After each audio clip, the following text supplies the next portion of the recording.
Entonces, la semana pasada hemos arrancado a mirar qué datos necesitábamos para los estudios iniciales. Ya hemos hablado de las calderas, de las torres de enfriamiento. De pronto con el tema de las calderas yo quiero hacer una aclaración porque me he encontrado que a veces hay dificultades en el tema de que la caldera es muy vieja o la caldera es muy rara o alguna cosa, entonces se encuentra en la placa otros datos.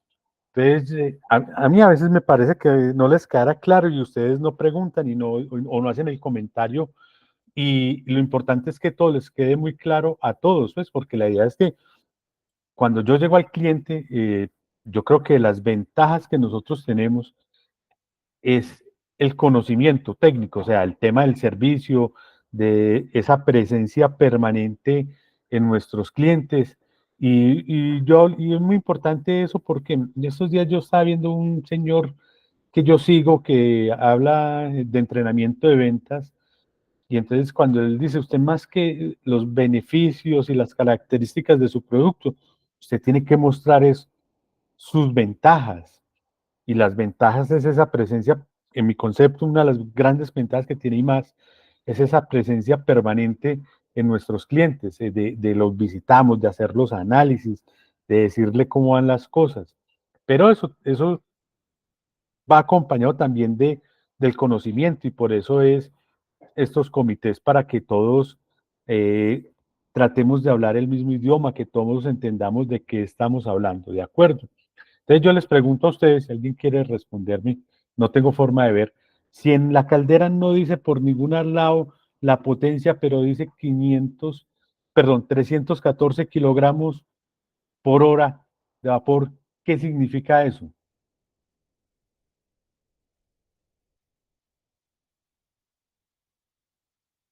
¿Alguien? Álvaro levantó la mano. Sí, Álvaro.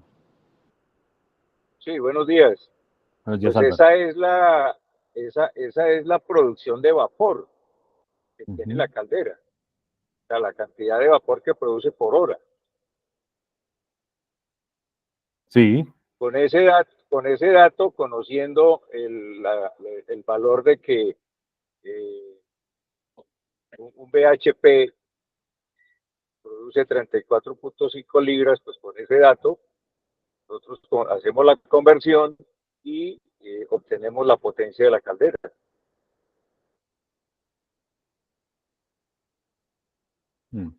Perfecto.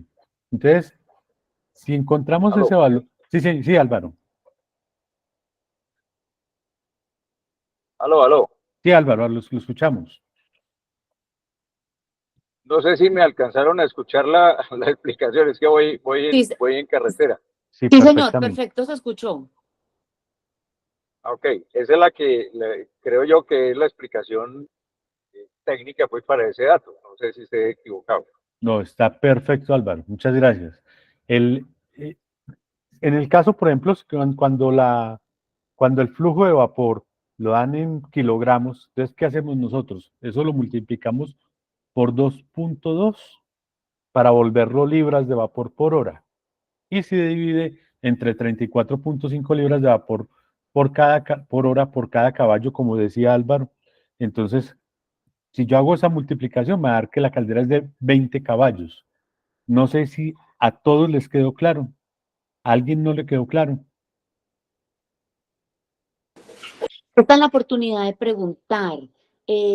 No les dé pena, entre más pregunten aquí, mejor les van los clientes. Es importantísimo que aquí podamos repetir 100.000 veces la información para que todos podamos prestar un muy buen servicio y el mismo servicio en todos nuestros clientes. Ninguna pregunta es boba, ninguna pregunta es mala. Siempre es importante que eh, todas las dudas se resuelvan. José. Gracias, señorita Catalina. Bueno, según la conversión pues, que ustedes hacen allí, de acuerdo, digamos, al flujo de vapor,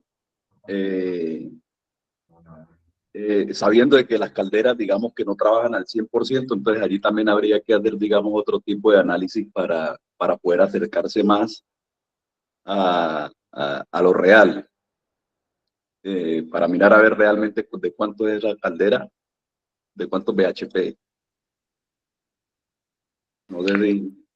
No, en la placa normalmente el fabricante pone la producción máxima de vapor, que eso es nominal. Usted tiene toda la razón, las calderas no trabajan al 100%, pero él sí pone nominal como si fuera al 100%, o sea, si una caldera de 20 caballos es una caldera que en teoría debería producir hasta 314 kilogramos de vapor por hora o 690 libras de vapor por hora, que es exactamente lo mismo.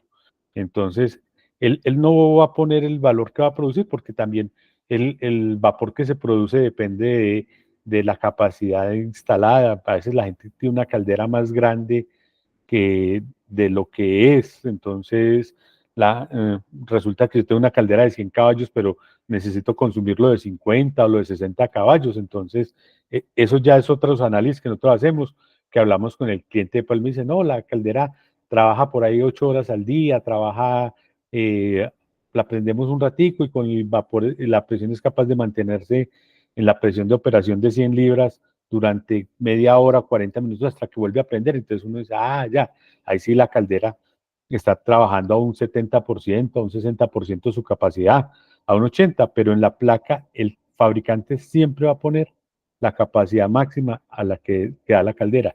Si es de 20 caballos, va a poner o 690 libras de vapor por hora o 314 kilogramos de vapor por hora. ¿De acuerdo?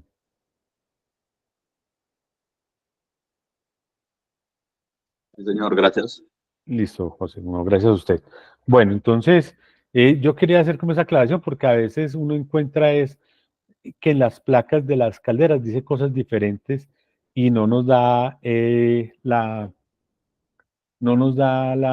información de la potencia y a veces quedamos como perdidos para como tener una idea de lo que es el caballaje de la caldera. Bueno, la vez pasada hablamos también de las torres, entonces ahí fue donde quedamos, hablamos del volumen total. Carlos, Doctor Alfonso. y hagamos una aclaración entonces lenta del tema. Una libra de vapor son 34.5. Un caballo son 34.5 libras de vapor. Por hora. Y por hora. Y un kilogramo son 2.2 libras. Entonces aparezca el número en kilogramos o aparezca en libras, pues se hace la conversión. 34.5 libras de vapor por hora es un caballo. Y como decía José, sí, el caballaje es obligación para saber, para uno imaginarse cuándo está de grande, para saber cuánta agua tiene que analizar. Ya viene lo que usted acaba de decir, cuántos turnos trabaja, qué tanto eficiencia tiene la caldera y todos los demás puntos que nosotros trabajamos. Pero el punto que usted quería tomar, que quede claro, una libra de vapor son 34, un caballo son 34.5 libras de vapor y un kilogramo son 2.2 libras de vapor. Disculpe, pero muchas gracias. No, doctor, gracias a usted, muy amable por la aclaración, porque a nosotros ese tema todos creemos que un kilogramo son 2 libras, o una libra son 500 gramos, pero eso es en los supermercados y en las tiendas para vendernos los 500 gramos de arroz. Los 500 gramos no son una libra.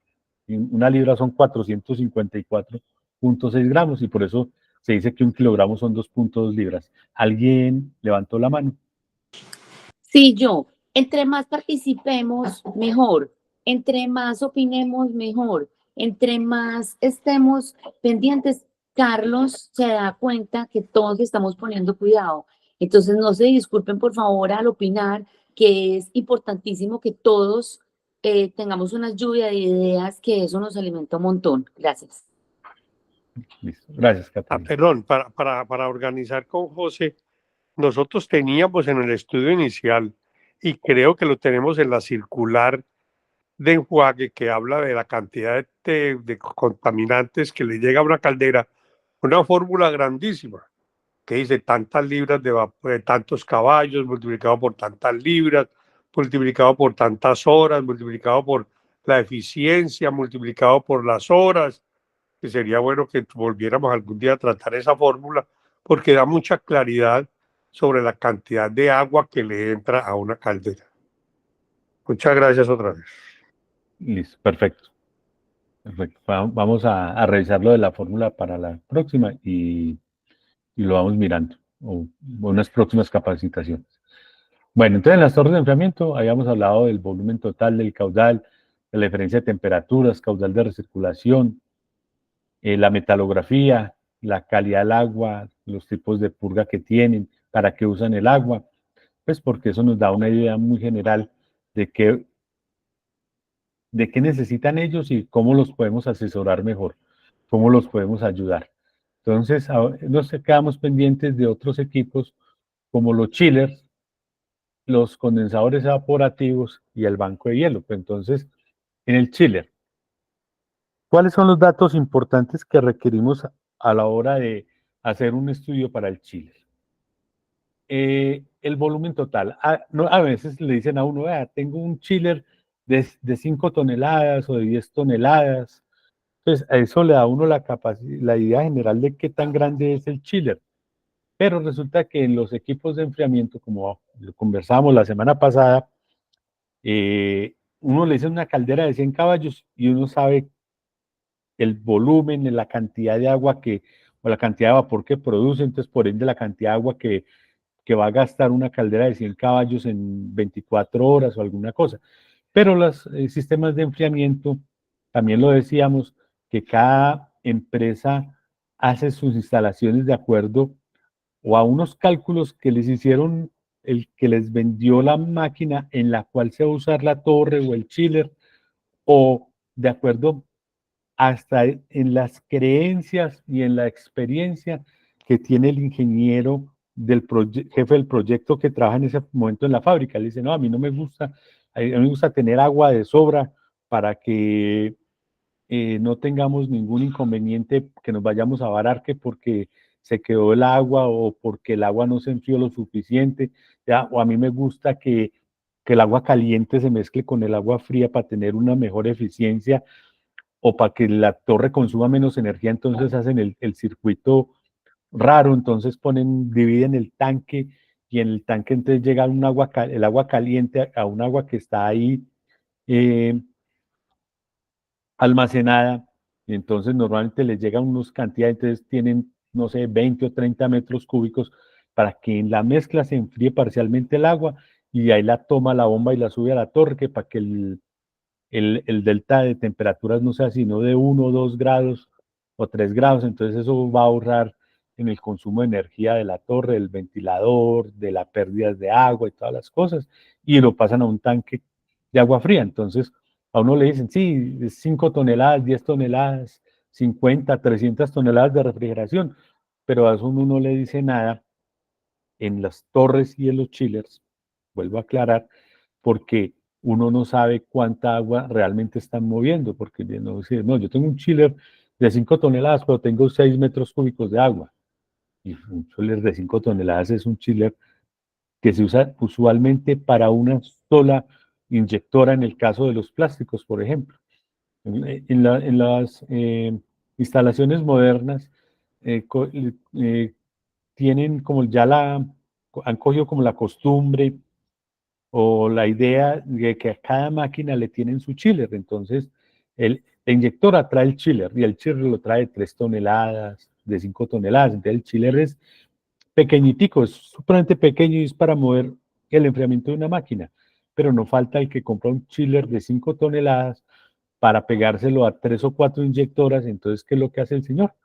Va enfriando un agua en un tanque y de ese tanque va tomando el agua fría para llevarlo a la inyectora. Entonces sí, tiene 5 toneladas, pero manejo 6 metros cúbicos de agua.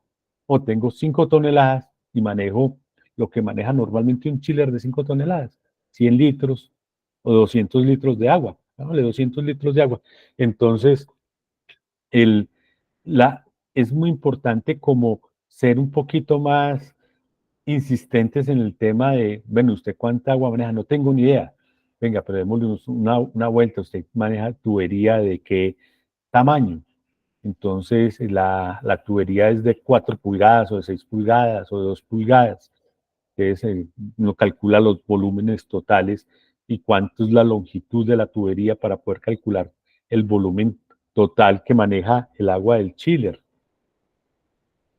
El tipo de agua de reposición. Entonces, aquí normalmente bueno, tengo agua de pozo o agua de acueducto, o yo tengo el agua que me sobra del proceso de que yo tengo para un proceso de evaporación, entonces a mí me sobra un agua que es en teoría muy buena, entonces yo la traigo y se la meto al chiller porque el chiller es muy pequeñito, entonces me ayuda.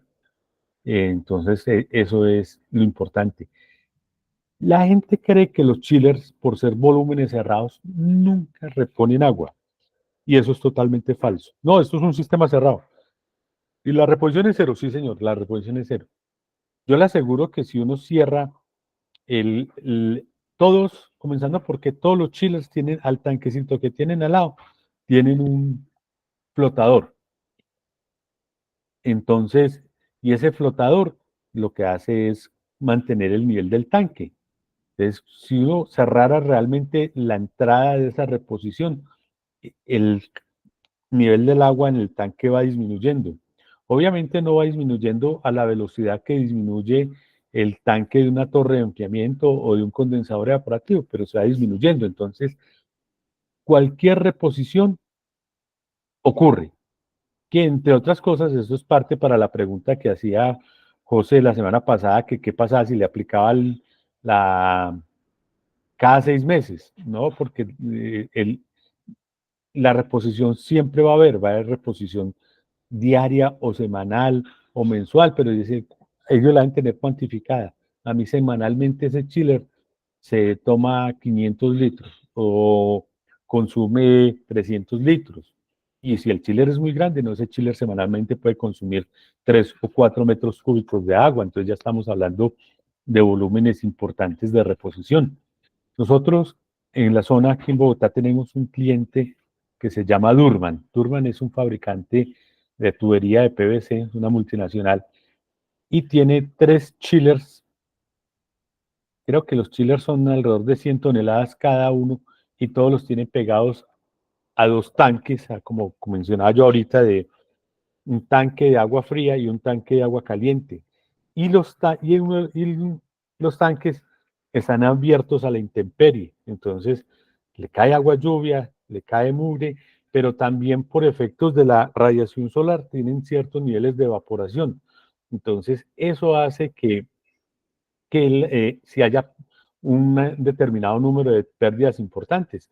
Y tienen pérdidas tan importantes que nosotros dosificamos una cantidad semanal de producto y los residuales nunca están sobrados. Estamos a ras, vivimos a ras con el residual de nitritos. ¿Y por qué? Pues porque tiene pérdidas y ellos pues dicen, no, es que es un chiller que eso no evapora nada de agua, sí evapora por las condiciones de instalación que tienen ellos en la planta. Entonces eso también es muy importante verlo, dónde tienen el chiller o dónde tienen el tanque, que eso no lo anoté ahí, dónde tiene el tanque donde retorna o donde el chiller toma el agua. Entonces, para que eso también le da una idea que el ingeniero puede tener en la cabeza de que el chiller no pierde agua, pero resulta que sí pierde agua y es por muchas condiciones. En los plásticos que manejan, por ejemplo, las inyectoras, que son las que para lo que más se usan los chillers por las condiciones, una inyectora con una torre de enfriamiento no tiene buena eficiencia porque la temperatura del agua es muy alta. Entonces, no va a ser capaz de enfriar el molde a la velocidad y a la temperatura que ellos requieren. Entonces, en ese caso, montan chillers para las inyectoras o para las sopladoras. Entonces, lo que hace el chiller es bajar mucho más la temperatura, a ponerla a 7 grados, a 6 grados, a 8 grados, cosa que en una torre de enfriamiento nunca sería capaz de llegar a esas temperaturas, es físicamente imposible. Entonces, pero una inyectora no fabrica siempre el mismo recipiente. Ellos los tienen para diferentes tipos de recipientes o diferentes tipos de productos. Entonces cambian los moldes.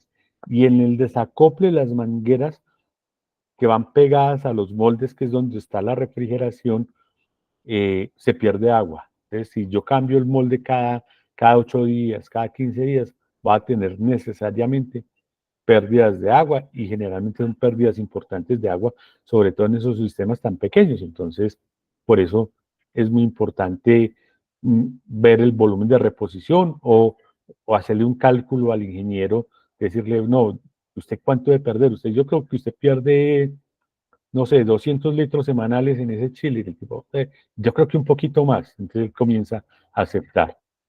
La metalografía ya hablábamos la vez pasada, también lo importante que es, y ese lo que tenemos que tener más que para el cálculo del tratamiento pues, de la aplicación del 2413, como decíamos, los productos nuestros están formulados para proteger contra la corrosión una amplia variedad de metales, desde hierros, desde aceros, vuelvo y repito, bronces, metales amarillos, aluminio, y mucho tipo de aleaciones, pero cuando yo, a la hora de hacer el tratamiento, yo tengo que tener cuando, por ejemplo, en las inyectoras los moldes son de aluminio o de una aleación que se llama duraluminio, tengo que tener mucho cuidado con el control del pH, o si tienen galvanizados, tengo que tener mucho cuidado en el control del pH porque no puedo permitir que se suba mucho, que se suba por encima a mí no me gusta que el pH se suba por encima de 9,5, porque aunque en el aluminio no se corroe a esos niveles, cualquier cosa puede pasar. Entonces, estar muy pendientes para insistir en el tema de las purgas, de todas las cosas, para poder que si el pH se sube mucho, lo bajamos con purgas, diluyendo un poquito el agua para controlar. El uso del agua, nosotros para qué tipo de refrigeración va a ser. Y en los chillers, alguna gente acostumbra a adicionar glicoles. ¿Por qué adicionan glicoles? Porque quieren manejar temperaturas muy bajas. Entonces, cuando yo tengo una temperatura en el chiller del agua por debajo de 4 grados centígrados, yo necesariamente tengo que evitar que esa agua se congele. ¿Y eso cómo se evita? Con la adición de glicoles. Entonces hay gente que adiciona etilenglicol u otros que son en plantas de alimentos suelen adicionar propilenglicol. ¿Por qué la diferencia entre el uno y el otro? Por temas de toxicidad. Entonces, por eso, no, ya eso es un propilenglicol, pero el propilenglicol tiene la desventaja de que tiene menos capacidad calorífica que el etilenglicol. No es capaz de absorber la misma cantidad de calor y esas cosas. Entonces, uno tiene tranquilidad en temas de toxicidad, pero tiene menos efecto. Entonces, normalmente tiene que ir adicionando más propilenglicol que lo que adicionaría de etilenglicol. Es como un comentario general. ¿Cuál es el problema de los glicoles? Que las condiciones, normalmente esos chillers no son sistemas presurizados, sino que son sistemas que están abiertos a la atmósfera. El tanque está ahí con una tapita por encima, entonces ahí está totalmente en contacto con el aire de la atmósfera. Los glicoles son alcoholes que se van oxidando y se van oxidando o a aldehídos o a ácidos. Y con el tiempo, por la degradación normal que tiene, natural que tiene el glicol en sistemas abiertos, se van formando ácidos. Y esos ácidos son corrosivos. Entonces, por eso uno no suele oír el comentario en términos generales que el glicol es corrosivo. Entonces, que el glicol va a corroer el sistema. Entonces, si ustedes revisan las fichas técnicas de los productos nuestros del IMAS 2428 y el IMAS 2413, que es una recomendación que yo hago, ojalá que se las aprendieran de memoria para que conozcamos bien nuestros productos y podamos tener mayor fluidez y mayor tranquilidad a la hora de hablar con el cliente. Los productos nuestros dicen que son compatibles con sistemas donde se usan glicoles. Entonces, y sí se puede usar, o sea, y no es que sí se pueda usar, se debe usar un inhibidor de corrosión en el sistema donde se, donde se usa el glicol, porque ahí hay mayor riesgo de que los equipos sufran daños por corrosión. Entonces, es supremamente importante tener toda la información. Entre más información, si, ¿quién va a hablar? ¿Alguien va a Yo, hablar? Ángel yo, y José.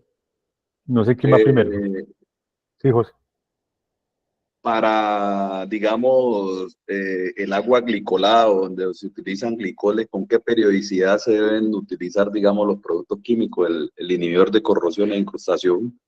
Común y corriente, como el agua, como si fuera agua sola. Aplicaciones semanales y toda la cosa. Ya, nosotros hemos recomendado, no sé si, por ejemplo, las otras zonas, Frigometro tiene dos chillers que utilizan glicoles. Llevamos un tiempo recomendando de que esa agua se debe tratar, pero pues hasta ahora no ha sido posible. Eh, pues vamos a seguir insistiendo en el tema pues para mirar a ver si es posible de que se pueda tratar ese tipo de equipos. Muchas Sí, sí, gracias. Sí. sí, sí, hay que usarlo regularmente. Hay que insistirle. Si tenemos la Pero oportunidad de ustedes, hablar con el ingeniero Álvaro, conversamos y le decimos. ya, en otras zonas también Frigometro tendrá esos mismos sistemas. No sé si alguien de pronto tenga conocimiento de aquello. Pues en Bogotá no. En Bogotá tenían tenían una planta, una bodega alquilada donde tenían un chiller, pero como tal, nosotros aquí en las dos plantas que tenemos aquí en Bogotá no tienen por ahora chiller. Bucaramanga tampoco tiene chile, aquí son 3 condensadores evaporativos. No sé si en Cartagena. Tiene idea. Mira, Sí, señor, ellos tienen chiller. y lo tratan. No, no le he preguntado. En la próxima visita que se hace, se le consultará al ingeniero Sergio, que es el que está encargado ahí en estos momentos. Listo, perfecto. De todas maneras, vamos a hablar con el ingeniero Álvaro y para que desde la Dirección Nacional tengan un poquito más de presión sobre el tema. Listo, perfecto. Gracias, José. Ángel, Ingeniero, buenos días para todos. Ingeniero, usted decía que cuando se aplica el glicol es corrosivo, ¿cierto? Y pues yo he visto donde aplican el glicol que ellos no tienen como un control. ¿Qué posibilidad hay de que la concentración de glicol sea muy alta y eso tenga relación, o sea, eso tiene relación con la dosificación que se va a aplicar? Me explico. No es lo mismo donde le apliquen, no sé, 10 litros semanales o mensuales a un sitio donde apliquen 20 o 30 litros semanales o mensuales para el mismo sistema, para el mismo chiller. ¿Cómo haría uno para el tema de las dosificaciones o para ver esa relación, ingeniero? bueno, el glicol ellos normalmente lo aplican dependiendo de las recomendaciones del fabricante para el control de temperatura. Entonces, normalmente ellos dicen, va, tengan una concentración de glicol del 10%, del 5% o del 20% de donde debería ser, ¿cierto?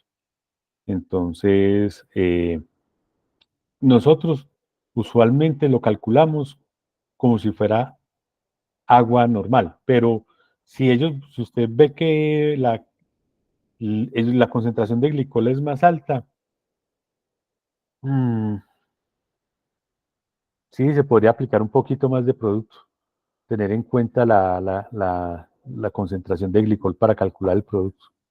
Yo no lo había visto desde ese punto de vista, pero sí sería importante tenerlo en cuenta, porque puede, claro, puede incrementar la tendencia corrosiva del agua. Sí, ¿por qué lo digo? Porque, bueno, le comento, el ingeniero sabe que en Odagelato le aplican glicol al chiller y yo Sí, me doy cuenta que ellos no tienen un control de eso, ingeniero. Yo he visto que a veces se baja la cantidad de líquido en el tanque del chiller y ellos aplican glicol, pero pues no me he dado cuenta que tengan un control exacto o cantidades exactas, sino lo hacen es como usted mismo está diciendo, Es un sistema que va perdiendo volumen de agua y cuando ven que se baja el volumen, le aplican glicol, pero no, yo no me he dado cuenta que tienen un control específico del manejo de glicol en ese tanque de chile. Ujú. Sí, en ese caso, entonces sí, un poquito más de tratamiento. Exactamente. Ingeniero, Listo. muchas gracias. Y cuando se contaminan, ingeniero, cuando se contaminan con algún agente como leche o grasas, Ah, ¿qué? ¿La aplicación o el...? sí, la O qué? aplicación de, No, de, del inhibidor. no, sí, es que cuando se contamina, lo primero que hay que hacer es desocupar el sistema y cambiarlo, cambiar toda el agua y inmediatamente pues aplicar obviamente un choque para alcanzar nuevamente los niveles mínimos de protección, Vale, sí, ingeniero, muchas gracias. pues, dependiendo del volumen y eso.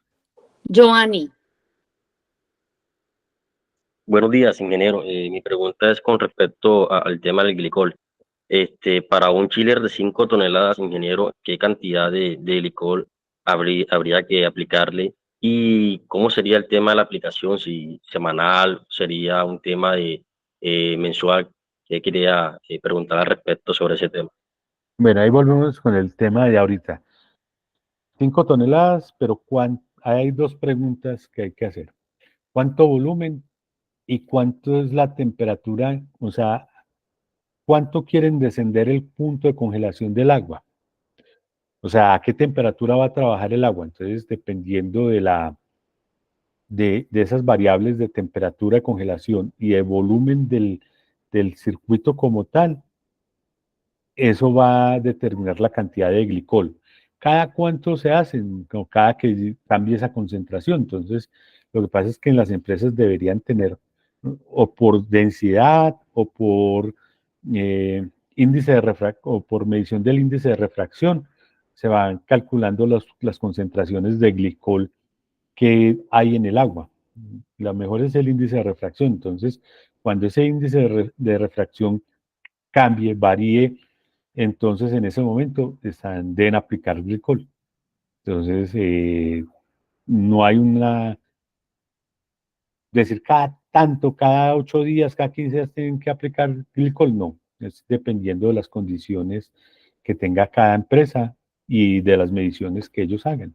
Cuando les venden el chiller y dicen que con glicol y haga una medición cada 2 días, cada 3 días o cada mes, no sé, dependiendo cada semana, y cuando el índice de refracción varíe y no esté entre tanto y tanto, eh, adicione glicol hasta que el índice de refracción alcance. Perfecto, ingeniero. Muchas gracias.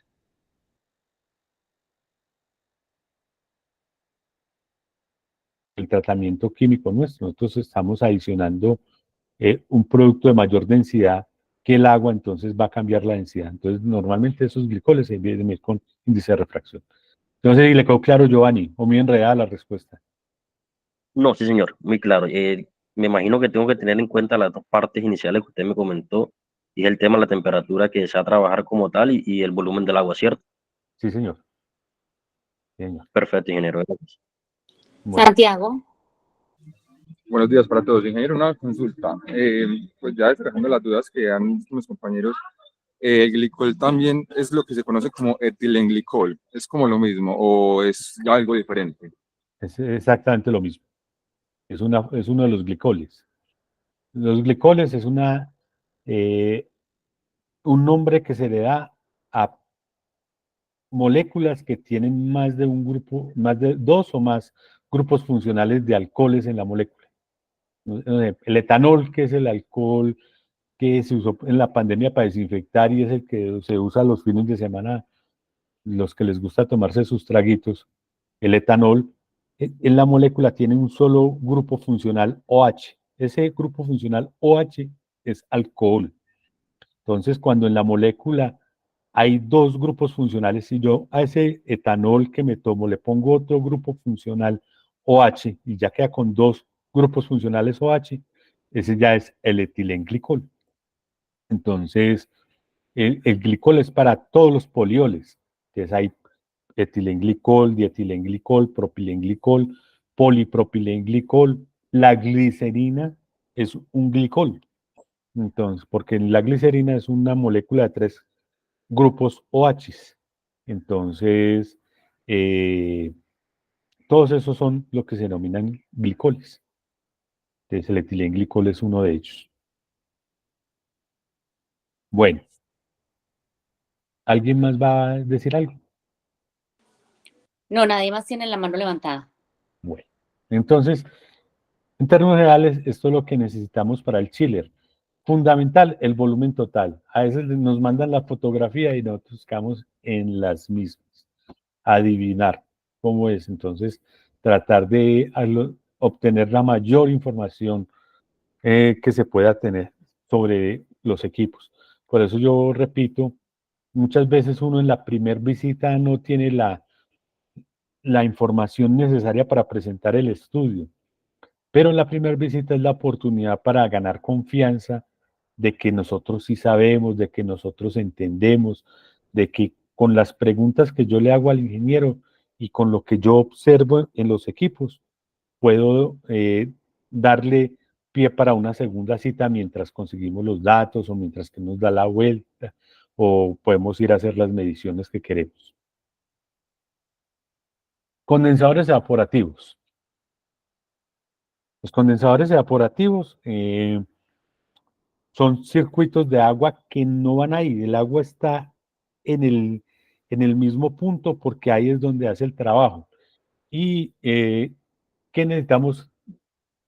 ¿Qué datos necesitamos? La capacidad en toneladas de refrigeración. Los condensadores evaporativos son como las calderas. Si a mí me dicen un condensador de 100 toneladas, o un condensador de 300 toneladas, o un condensador de 1200 toneladas, con ese yo sí soy capaz de calcular el volumen y calcular la reposición, porque es en este, como el señor no tiene forma, o sería una, perdón la expresión, una tontería fabricarle un tanque que, que, que, que, que vaya al lado del condensador para que tome agua de ese tanque y la meta al tanque, y entonces tendría que tener una instalación con otra bomba y toda la cosa, diferente a una torre de enfriamiento. Una torre de enfriamiento yo necesito una sola bomba para que recorra el circuito, entonces yo puedo meterle tanques en la mitad. En el condensador no, el condensador la bomba toma el agua del tanque del equipo, lo sube, lo asperja sobre los tubos o sobre las placas en los condensadores modernos y cae nuevamente al tanque. Aquí el agua no va a ninguna parte. Entonces, a mí dicen, sí, un condensador de 300 toneladas. Ese condensador tiene 6 metros cúbicos, mueve más o menos 110 metros cúbicos por hora. O sea que en una hora mueve 20 veces el volumen del agua y normalmente la reposición máxima, aquí estamos hablando igual, va a ser más, como es de 100 toneladas, no recuerdo cuánto, pues supongamos que son 100 toneladas para que me quede fácil la multiplicación, por cada tonelada de refrigeración se evapora máximo 1.5 galones por hora por cada tonelada. Entonces, si son 100 toneladas, máximo va a evaporar 150 galones por hora, alrededor de 600 litros por hora. Entonces, si trabaja 24 horas, estamos hablando que es un equipo que puede consumir hasta 14 metros cúbicos en un día de agua. Entonces, yo con eso sí puedo hacer los cálculos en todo el tema. Entonces, aquí sí las toneladas de refrigeración nos dan mucha importancia. El volumen total del agua, entonces eso sí es muy fácil, no es sino medir el tanquecito de del equipo o con las especificaciones técnicas, la ficha técnica del condensador, ellos dicen de tantos metros cúbicos, toda la cosa. Caudal de reposición. Carlos, usted acaba de decir que con las toneladas yo calculo el caudal de reposición. Resulta que, como en las calderas, no todos los equipos trabajan al 100% de su capacidad. Hay unos equipos que trabajan al 60, al 70, no es que yo compré un condensador porque nosotros tenemos un proyecto a mediano plazo de ampliar la planta, de ampliar la instalación, toda la cosa. Entonces, por ahora, ese condensador está trabajando al 50% o al 60%. Ah, entonces el condensador que nosotros habíamos dicho que gastaba 14 metros cúbicos, ya no está gastando 14 metros cúbicos de agua al día, sino que está gastando 8 o 9 metros cúbicos de agua al día, y el ingeniero que está haciendo, que hizo el montaje, que maneja su proyecto, la tiene clara. Sí, mi condensador es de 100 toneladas, pero ese no se gasta sino 8 metros cúbicos por día o 6 metros cúbicos por día. ¿Por qué? Porque también depende de las condiciones ambientales. No es lo mismo tener un condensador en Barranquilla, tener un condensador en Bogotá. En Bogotá los equipos andan mucho más relajados, mucho más tranquilos que lo que andan en Barranquilla. En Barranquilla andan mucho más estresados y el término aplica, o sea, el estrés de funcionamiento del equipo es mucho mayor allá. ¿Por qué? Porque la temperatura ambiente de lo que tiene que enfriar el agua es mucho mayor a la que enfría en Bogotá. En Bogotá la temperatura difícilmente está a 17 grados centígrados. En cambio, en Barranquilla la temperatura del agua de reposición normal está a 30 o 32 grados centígrados o 25 grados centígrados. Entonces, esos 8, 9, 10 grados de diferencia hacen la diferencia en la operación del equipo. Entonces, aquí en Bogotá, un condensador evaporativo es posible que no ande a su plena capacidad como si lo puede hacer en Barranquilla. Yo tengo un cliente en un pueblo de Boyacá que se llama Duitama. Todo esto es la meseta cundiboyacense, entonces todos estamos más o menos al mismo nivel sobre el mar, a la misma altura sobre el nivel del mar, de 2.500, 2.700 metros. Y allá ese cliente sacrifica pollos. Resulta que ese cliente sacrifica la misma cantidad de pollos que sacrifica un cliente nuestro que tiene en Barranquilla. En Barranquilla necesitan, no sé si 12 o 14 condensadores evaporativos, no recuerdo bien. Aquí necesitan 3 condensadores evaporativos. Y uno dice, no, es que el de la costa es muy ineficiente. No, no es ineficiencia. Son las condiciones climáticas las que dan las que dan la necesidad de tener tantos equipos que el de aquí. Entonces, claro, el de aquí es más barata la operación que el de allá. Entonces, por eso es muy importante de pronto conversar con el ingeniero y está calculado cuánto es el agua que consume. Y muchas empresas actualmente están montándole medidores de caudal a los equipos. Entonces, es muy fácil ir y preguntarle al ingeniero ayer cuánto estaba. Usted tiene los datos diarios, usted me los deja ver para ver como el promedio de consumo, porque no es exactamente igual todos los días. Ayer fueron 8 y son 7,5. La semana pasada fueron 6, 6,5. Un día que sí se subió a 10 metros cúbicos el día en el consumo, entonces uno saca un promedio y con base en ese promedio es que hace los cálculos. La ubicación del condensador, ¿por qué es importante? Porque esos ventiladores de los condensadores succionan mucha tierra. Entonces, si están ubicados en el borde de una carretera destapada, al lado de una construcción, al lado de donde los clientes botan sus residuos, eso va a hacer que se contamine. Y eso va muy de la mano de la calidad del agua de reposición. No es lo mismo tratar un agua de acueducto que un agua de pozo. El cliente que yo le digo que tengo en Duitama le mete agua de pozo a los condensadores sin hacerles absolutamente nada, ni siquiera la oxidan. Entonces está metiéndole 200 partes por millón, que se va a bajar de 1.000 partes por millón. El agua en la recirculación es muy difícil. ¿Y eso qué necesitamos? Más químico de la cuenta. Un condensador evaporativo con agua de acueducto, en ese cliente debería, con 1 litro o 1,2 litros tendría. Tenemos que aplicar 3 litros diarios para evitar que esa dureza incruste en los equipos. Entonces, Eso también es muy importante tenerlo en cuenta a la hora de hacer el cálculo y ser muy claros cuando nos manden la información o cuando le manden la información a Alejandro. La dureza de alimentación es de 200 partes por millón, o la dureza de alimentación son 15 o 20 o 30 partes por millón, porque de todo eso depende el éxito que nosotros tengamos. Nosotros de nada nos ganamos decirle, aplíquele un litro. Si el tipo dice, no, desde que estoy con ustedes, la presión del amoníaco comenzó a subir. Yo debería tenerla en 140 y con ustedes la tengo en 200. Claro, quedó mal calculado porque no tuvimos en cuenta el agua de reposición que se estaba aplicando, porque si dice, no, es agua acueducto, o si el cliente le miente a uno, también puede pasar. No, yo solo le meto agua suavizada, y resulta que suavizada nunca le llega, es una mentira, entonces eso hace que los cálculos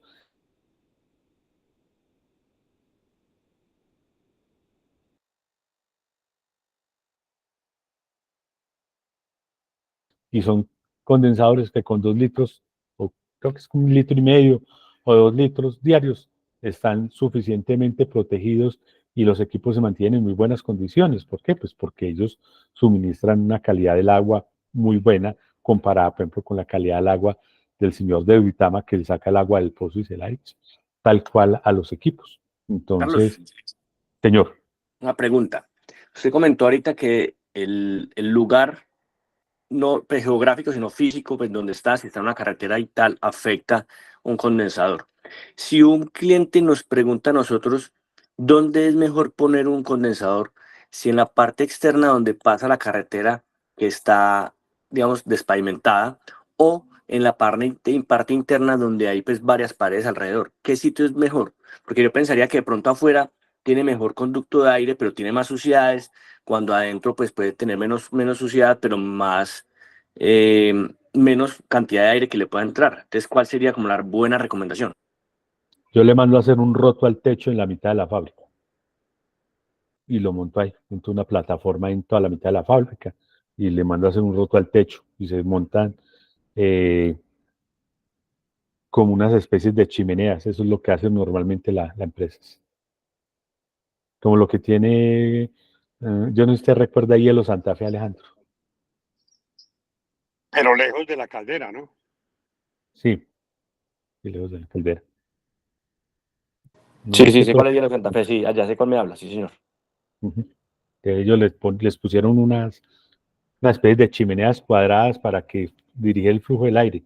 Yo mando a romperle el techo en la mitad de la fábrica y ahí lo monto. Perfecto, muchas gracias. Listo. Santiago.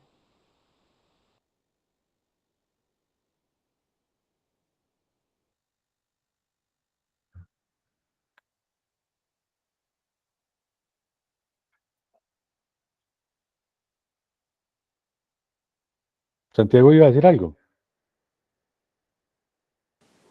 Pues tiene la mano levantada, José. Muchas gracias. El ingeniero comentó que tenía un cliente donde se le adicionan 3 litros, digamos, diarios del 24-28. En temas de parámetros como tal, es muy difícil, digamos, controlar o cada cuánto cumple, digamos, los parámetros de ese equipo de acuerdo a lo que nosotros tenemos establecido. Usted, si estamos hablando de dureza y de sólidos disueltos, nunca, Sí, nunca, nunca. nunca lo cumple. Pero yo lo que hago es medir siempre el agua de reposición y más o menos lo que hacemos es, cuando yo lo visito, hacemos el agua de reposición y lo que hacemos es como hacerle un cálculo de las concentraciones y le decimos que lo que está entrando está saliendo. Y el cliente lo que hace él si es que cada 8 días cambia el agua, los ocupa y las inspecciones es que uno de los condensadores es nuevo, es de placas y está perfecto, o sea, sí genera lodos, pero esos lodos con el agüita a presión sale perfectamente, no está pegado y la expresión del amoníaco siempre se ha mantenido desde que está ese equipo nuevo entre 140 y 145 libras. Es que ese es como el indicador principal. Pero que nosotros nos marque menos de 200 la dureza, no, pues es que es imposible. Está entrando con 200.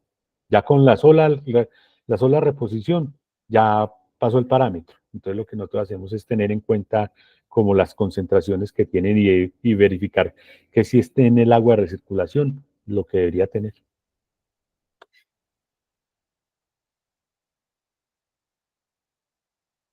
¿Listo, José? Sí, señor, muchas gracias. Listo. Bueno.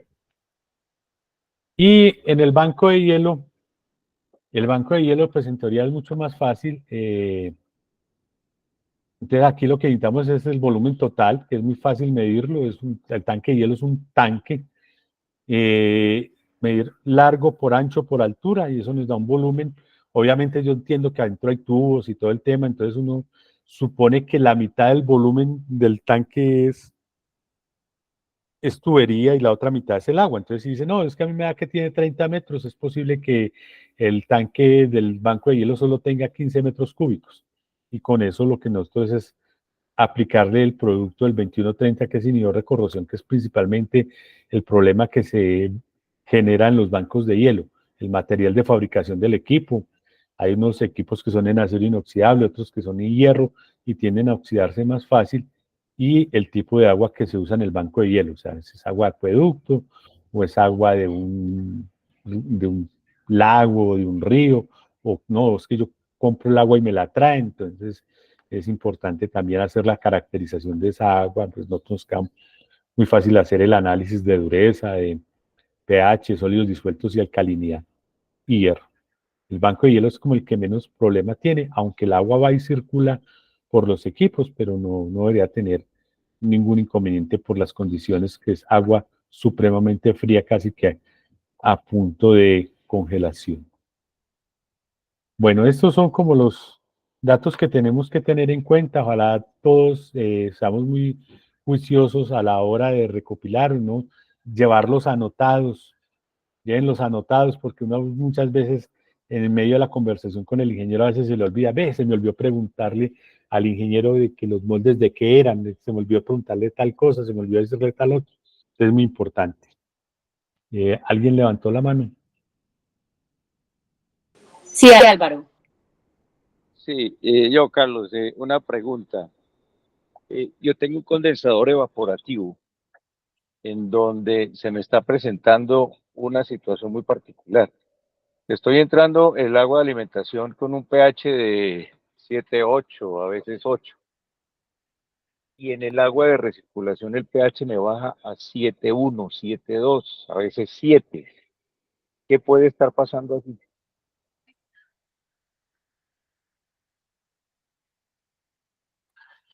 Hay una situación muy particular que pienso yo que puede ser una de las explicaciones que se esté presentando. Y es este. Ese es uno de los condensadores del frigorífico metropolitano.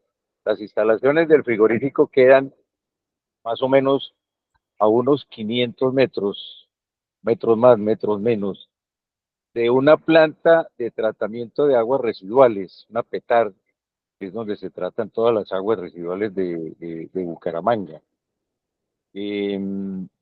Allí en esa zona los olores de ácido sulfídrico son a veces insoportables.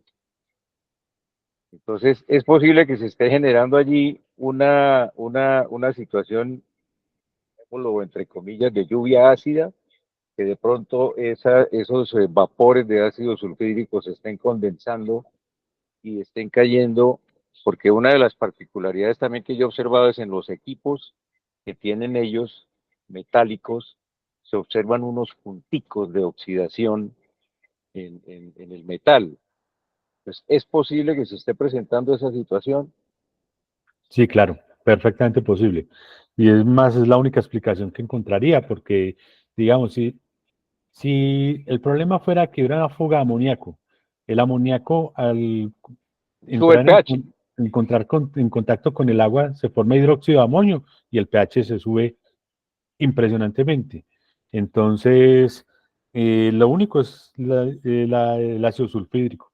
y pues ni siquiera la lluvia ácida, el ácido sulfhídrico es en sus condiciones naturales un gas, y eso viaja en el aire, y ahí al mezclarse con el agua puede formar ácido sulfuroso o ácido sulfúrico, que es la causa de las picaduras que usted estaba mencionando y de que el pH se le esté bajando. Yo no le veo otra explicación, no hay ninguna otra explicación, porque el condensado operativo no tiene forma de contaminarse con nada, solo con amoníaco, y eso subiría el pH.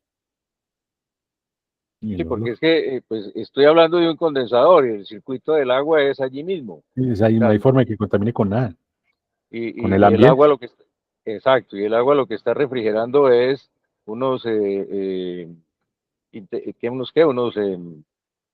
a Un tubería por banco, donde circula amoníaco, el banco de unos tubos, sí. serpentines. Sí, sí. Entonces ahora la forma de determinar de pronto esa presentación de ese ácido sería que tomar alguna muestra de de alguna parte del equipo, o cómo se pudiera hacer, por ejemplo, para decirle a la gente, vea, es que el problema es este, fin. Pues de pronto medir los sulfatos, mandar a medir sulfatos. Es como lo que me ocurre a mí inicialmente. Ajá, Mandar a medir sulfatos o sulfitos.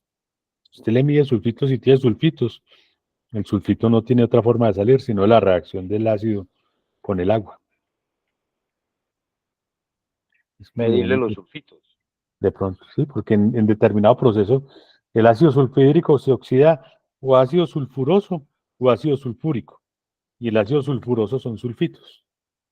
Sí, Es como una idea que me corre, pues medir sulfatos o sulfitos es como lo único.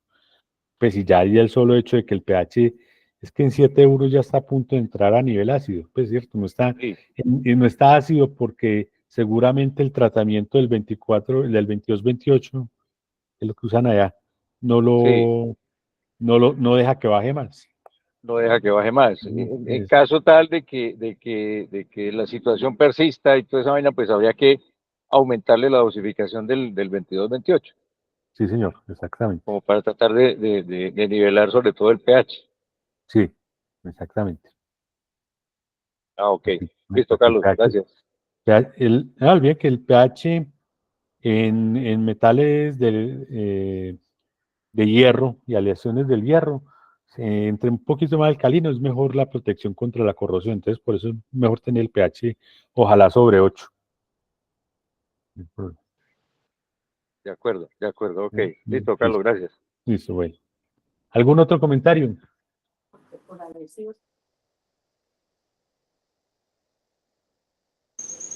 Carlos, No, paremos la nadie. grabación, porfa.